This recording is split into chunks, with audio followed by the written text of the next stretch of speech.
السلام علیکم ناظرین، ڈرامہ سیریل بے رنگ کی نیکسٹ ایپیسوڈ میں دکھایا جائے گا کہ فائز جب آفان سے ایمل کے ساتھ شادی کی خواہش کا اظہار کرے گا تو آفان فاخرہ بیگم کو بتائے گا، جس پہ فاخرہ بیگم کہیں گی کہ یہ بات تو جا کے تمہیں ایمل کے پیرنٹس کو بتانی چاہیے، مجھے کس لیے بتا رہے ہو؟ تو آفان کہتا ہے ممی میں چاہتا ہوں کہ آپ ایمل کی شادی کریں بالکل اس طرح جیسے وہ آپ کی اپنی بیٹی ہو، ہم اسے اسی گھر سے رخصت کریں گے۔ فاخرہ بیگم کہتی ہیں ٹھیک ہے عفان، جیسا تم چاہتے ہو ویسا ہی ہوگا، لیکن تمہیں کم سے کم اینی سے ضرور ڈسکس کر لینا چاہیے۔ عفان اینی کو کال کر کے کہتا ہے کہ مجھے تم سے کچھ ضروری بات کرنی ہے۔ اینی کہتی ہے فون پر ہی بتا دو، لیکن عفان کہتا ہے فون پر کرنے والی بات ہوتی تو میں بتا دیتا، یہ بات مل کے کرنے والی ہے۔ اینی سوچتی ہے پتہ نہیں ایسی کون سی بات ہے، بہرحال عفان سے کہتی ہے کہ ٹھیک ہے کل صبح تم ہمیں لینے آ جانا۔ جب عفان اینی کو لینے پہنچتا ہے تو اینی کے پیرنٹس جو کافی دن سے نوٹ کر رہے ہیں کہ اینی عفان سے بہت اکھڑی رہتی ہے،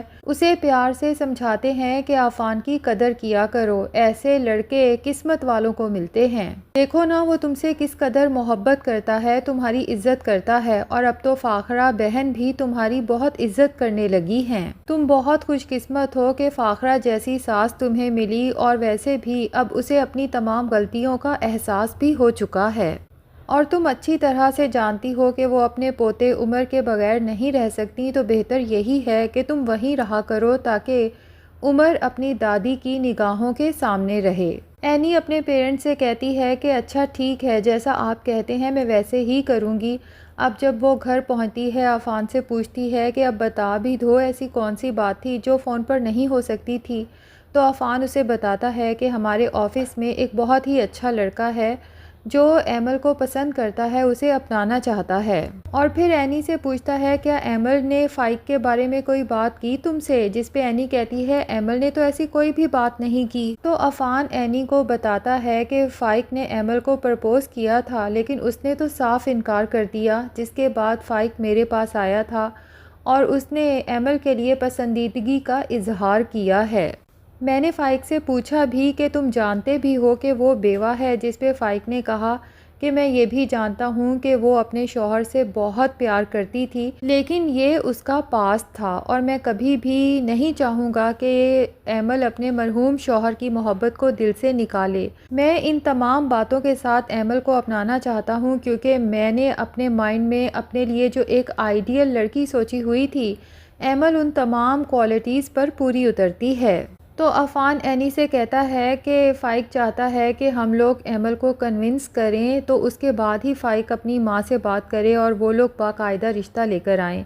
اینی کہتی ہے مجھے اس سلسلے میں تو کچھ نہیں پتا تھا، البتہ میں نے ویسے ہی ایمل سے کہا تھا کہ اسے شادی کر لینی چاہیے، کیونکہ عورت کو ایک مرد کے مضبوط سہارے کی ہمیشہ ضرورت رہتی ہے، اکیلی عورت اس دنیا میں سروائیو نہیں کر سکتی۔ لیکن ایمل تو میری یہ بات سن کے بہت غصہ ہو گئی تھی، بلکہ اس نے مزید اس ٹاپک پہ بات کرنے سے صاف انکار کر دیا تھا۔ تو عفان کہتا ہے اینی اب یہ سب تو تمہیں کرنا ہوگا، تمہیں ہی ایمل کو سمجھانا ہوگا کیونکہ آخر وہ تمہاری بہن ہے۔ ٹھیک ہے وہ میرے مرحوم بھائی کی بیوہ ہے، لیکن میں اور ممی بھی یہی چاہتے ہیں کہ ایمل اپنے حصے کی خوشیاں ضرور حاصل کرے، اور ممی ایمل کو اسی گھر سے بیٹی بنا کر رخصت کرنا چاہتی ہیں۔ اور جہاں تک فائق کی بات ہے تو اس بات کی تو میں گارنٹی دیتا ہوں کہ وہ بہت اچھا لڑکا ہے اور ایمل کو ہمیشہ خوش رکھے گا، کیونکہ میں فائق کو ذاتی طور پہ جانتا ہوں، وہ بہت عرصے سے ہمارے ساتھ کام کر رہا ہے۔ یہ سب سننے کے بعد اینی حامی بھر لیتی ہے کہ ٹھیک ہے اگر آپ اور ممی بھی یہی چاہتے ہیں تو میں ایمل کو کنونس کرنے کی اپنی طرف سے پوری کوشش کروں گی،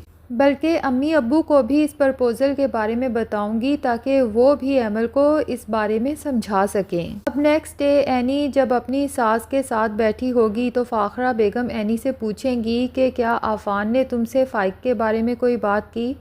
تو اینی کہے گی جی ممی، انہوں نے مجھے بتایا ہے کہ وہ ایمل سے شادی کا خواہش مند ہے۔ اب پاس ہی آئمہ بیٹھی ہوگی، یہ سن کے تو اس کا حسد اور جلن سے برا حال ہوگا کہ ایک وہ ہے جسے کوئی لفٹ نہیں کراتا اور دوسری طرف یہ دونوں بہنیں ہیں جنہیں بیوہ ہوتے ساتھ ہی اتنے اچھے رشتے مل گئے۔ بہرحال اب کھل کے اپنی جلن اور حسد کا اظہار تو نہیں کر سکتی، البتہ اتنا ہی کہے گی کہ اچھا وہ فائق جو ہمارا کلائنٹ ہے، ہاں بھائی، وہ تو ایمل کے لیے رشتہ بھیجے گا ہی، ایمل اس کے ساتھ جو ہر وقت چپکی رہتی ہے۔ آخر ایمل کامیاب ہو ہی گئی اپنے لیے شوہر تلاش کرنے میں۔ اینی کو تو آئمہ کی بات سن کے بہت غصہ آتا ہے اور فاخرہ بیگم بھی آئمہ کو چپ کروا دیتی ہیں کہ اپنی زبان بند رکھو، جس پہ دردانہ فٹافٹ بول پڑتی ہے کہ باجی ویسے میری بیٹی نے کوئی غلط بات تو نہیں کی، اب آئمہ بھی تو اسی آفس میں کام کرتی ہے، لیکن اسے تو آج تک کسی لڑکے نے پرپوز نہیں کیا۔ اس کی یہی وجہ ہے کہ میری بیٹی اس طرح کا موقع ہی نہیں دیتی، جب لڑکی خود موقع دے گی تو ظاہر ہے کہ پھر تو لڑکے پرپوز کریں گے ہی۔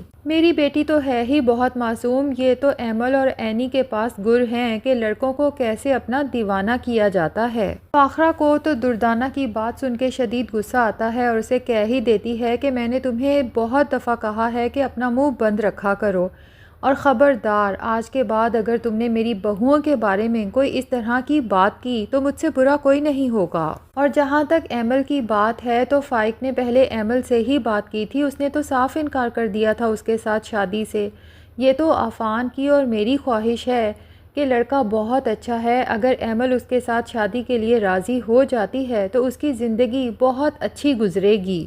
بلکہ میں تو تمہیں بھی یہی کہوں گی کہ تم بھی اپنی بیٹی کے لیے کچھ سوچو، آئمہ کے لیے کوئی اچھا رشتہ تلاش کرو، آخر کب تک یہ اسی گھر میں یوں ہی بیٹھی رہے گی؟ تمہیں تو کم سے کم اس بات کا اندازہ ہونا چاہیے، تم بھی تو بھری جوانی میں بیوہ ہو گئی تھی اور تمہیں پتہ ہی ہے کہ بیوگی کی زندگی کس قدر مشکل ہوتی ہے۔ اس لیے جلد سے جلد کوئی اچھا لڑکا تلاش کرو اور اس کی شادی کروا دو۔ آئمہ فوراً بول پڑتی ہے کہ خالہ بس رہنے دیں، مجھے کسی سے شادی نہیں کرنی، اس لیے کسی کو لڑکا ڈھونڈنے کی ضرورت نہیں ہے۔ تو دردانہ جھوٹ بولتے ہوئے کہتی ہے باجی دراصل آئمہ تو شہریار سے محبت ہی اتنی کرتی ہے کہ وہ اپنی پوری زندگی شہریار کے نام سے اسی گھر میں کاٹنا چاہتی ہے۔ اب اینی اپنے گھر جائے گی اور اپنے پیرنٹس کو فائق کے بارے میں بتائے گی کہ بہت ہی اچھا لڑکا ہے اور ایمل سے شادی کا خواہش مند بھی ہے۔ ایمل کے پیرنٹس تو یہ سن کے کافی خوش ہو جائیں گے کیونکہ وہ بھی تو یہی چاہتے ہیں کہ ایمل اپنے گھر کی ہو جائے، لیکن جب وہ ایمل سے بات کریں گے تو وہ تو ہتھے سے ہی اکھڑ جائے گی اور صاف انکار کر دے گی کہ میں اپنی زندگی میں شہریار کے علاوہ کسی کو جگہ نہیں دے سکتی اور میں پوری زندگی شہریار کے نام پہ گزار سکتی ہوں، اس لیے مہربانی کریں اور دوبارہ مجھ سے کوئی اس ٹاپک پہ بات نہ کرے۔ اب نیکسٹ ڈے ایمل آفس جائے گی تو فائق کے پاس جا کر کہے گی کہ آخر آپ میرا پیچھا چھوڑ کیوں نہیں دیتے؟ فائق اس کی بات پہ حیران ہوگا کہ میں نے آپ کا پیچھا کب کیا، جس پہ ایمل کہے گی کہ جب میں نے ایک دفعہ آپ کو شادی سے انکار کر دیا تھا تو پھر آپ کو عفان سے بات کرنے کی آخر کیا ضرورت تھی؟ آپ کو کچھ اندازہ بھی ہے کہ اب مجھے سارے گھر والے بار بار اصرار کر رہے ہیں کہ اتنا اچھا لڑکا ہے، مجھے اس کے بارے میں سوچنا چاہیے۔ تو فائق ایمل کو سمجھاتا ہے کہ ایسا کچھ بھی نہیں ہے، میں آپ کے پیچھے نہیں پڑا، میں نے تو جسٹ عفان کو اپنی پسندیدگی کا اظہار کیا تھا کہ میں نے اپنے دماغ میں جو آئیڈیل لائف پارٹنر سوچ رکھا تھا ایمل ان تمام کوالٹیز پہ پوری اترتی ہے، اور کسی کو پسند کرنا کوئی گناہ تو نہیں۔ اگر میں آپ کو پسند کرتا ہوں، مجھے آپ اچھی لگی ہیں اور میں نے اس کا اظہار عفان سے کر دیا تو اس میں ایسی کون سی برا منانے والی بات ہے؟ دیکھیں مس ایمل، میری مدر کافی عرصے سے میرے لیے لڑکیاں دیکھ رہی تھیں لیکن میرے دل کو کوئی بھاتی ہی نہیں تھی، لیکن جب آپ کو میں نے پہلی بار دیکھا تو بس دیکھتے ساتھ ہی آپ میرے دل میں جگہ بنا گئیں، اب دل پہ تو کسی کا اختیار نہیں ہے نا۔ تو ایمل فائق سے کہتی ہے بہتر یہی ہے کہ آپ اپنے دل سے میرا خیال نکال دیں کیونکہ میں شہریار سے بہت محبت کرتی ہوں اور اسے کبھی بھی نہیں بھول سکتی۔ تو فائق ایمل سے کہتا ہے کہ آپ کو کس نے کہا کہ آپ شہریار کو بھول جائیں یا اپنے دل سے نکال دیں؟ میں تو صرف آپ سے شادی کا خواہش مند ہوں اور اسلام بھی بیوہ کی شادی کی تلقین کرتا ہے۔ دوسری طرف فری ہے جو رو رو کے اپنا برا حال کر لیتی ہے، کمرے سے باہر ہی نہیں نکلتی۔ فہد جب گھر آتا ہے فری کو اس طرح سے اداس پریشان روتے ہوئے دیکھتا ہے تو پوچھ ہی لیتا ہے کہ خیریت تو ہے، تم نے اپنا کیا حال بنا رکھا ہے؟ تو فری بھی فہد کے سامنے شکایتوں کا دفتر کھول کے بیٹھ جاتی ہے کہ فہد میں نے تو کبھی خواب میں بھی نہیں سوچا تھا کہ شادی کے بعد تم اتنے چینج ہو جاؤ گے۔ تو فہد کہتا ہے فری میں بھی انسان ہوں، میں بھی تمہارے روز روز کے تانوں سے تنگ آ چکا ہوں، ہر آئے دن تم ہمیں یہی تانے دیتی رہتی ہو، ہمارا گھر چھوٹا ہے، کھانا اچھا نہیں بنتا، تمہاری ممی مجھے کھانے کا نہیں پوچھتی، آخر تمہارا بھی تو کوئی فرض بنتا ہے نا کہ اٹھ کے تم اپنے لیے خود کھانا بناؤ۔ اور پھر جو تم میری امی پر اور مجھ پہ الزام لگاتی ہو کہ ہم نے دولت کی وجہ سے تم سے شادی کی، تو یہ بالکل بے بنیاد ہے۔ ٹھیک ہے میں نے غصے میں آ کے تمہاری باتوں کی وجہ سے تمہیں طعنہ دے دیا تھا، لیکن ذرا سوچو کہ اگر میں نے دولت کی وجہ سے ہی تم سے شادی کرنی ہوتی تو تمہاری ممی نے تو شادی سے پہلے ہی صاف انکار کر دیا تھا کہ وہ تمہیں کچھ نہیں دیں گی۔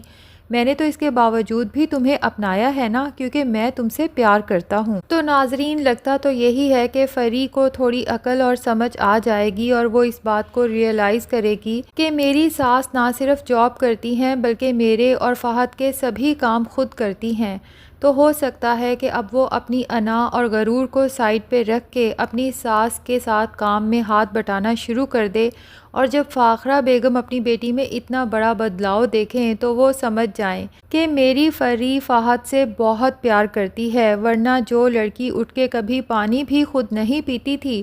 آج اپنے گھر کے کاموں میں اپنی ساس کا ہاتھ بٹا رہی ہے۔ تو ہو سکتا ہے اس کے بعد